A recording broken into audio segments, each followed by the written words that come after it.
Ja sam Lovorka, imam 2 djece. Ova mlađa Mirta, ona je visoko neurorizična.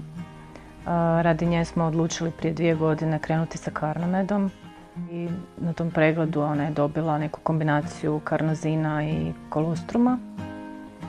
I mogu reći da je to kod nje bilo zapravo uzrokovalo jedan veliki preokret, jer do tada je ona bila, kako je rođena kao vrlo sitna beba, sporo je rasla, ona ima nekakvu dijagnozu kašnjenja u psihomotornom razvoju, ali bila je vrlo niska rastom.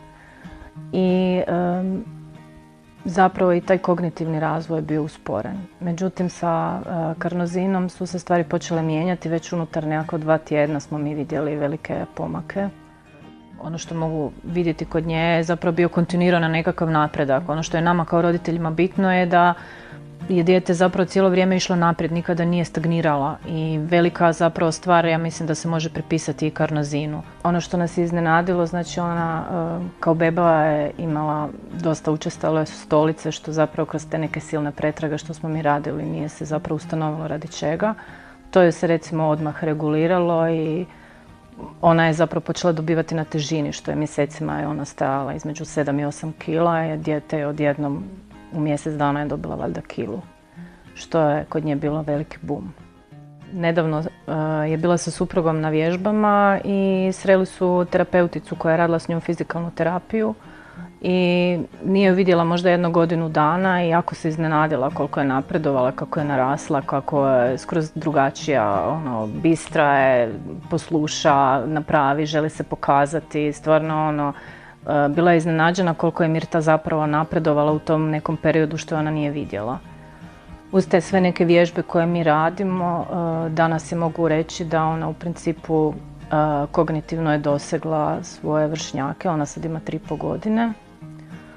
Znači razumije sve što se sa njom razgovara, izvršit će nekakve naloge, sudjeluje u igri, počinje sama kreirati igru. Mirta uzima karnozin sada već 2 godine. Krenuli smo sa puno većim dozama kolostruma i bila je, ja mislim, u početku samo 1 doza karnozina ujutro. Međutim, kroz učestale preglede koje imamo sada kod doktora Abrahama svaka 2 mjeseca, to su HRV pregledi gdje onda se mjeri njezina razina energije i ta energija je puno bolja nego što je bila na početku jer su se neke stvari regulirale. Znači sad uzima nešto više karnozina, a manje kolostruma i došli smo do jedne optimalne doze, tako da ona sada recimo u onoj zelenom koje se pokazuje nakon tog HRV testa. Znači tijekom tog vremena što ga Mirta uzima nismo nikad primijetili nikakve nuspojave. Ona zapravo jako dobro spava, jako dobro jede, zapravo ima jako dobar apetit cijelo vrijeme i mogu reći da nismo vidjeli nikakve negativne efekte od uzimanja karnozina. I svim roditeljima koji imaju djecu sa poteškoćama bih na neki način savjetovala da barem probaju. I nije kod sve djece zapravo isti efekt. Nama se to dogodilo unutar nekakva 2 do 4 tjedna da smo vidjeli velike pomake, ali neki optimalni period je kod uzimanja karnozina možda 3 do 4 mjeseca.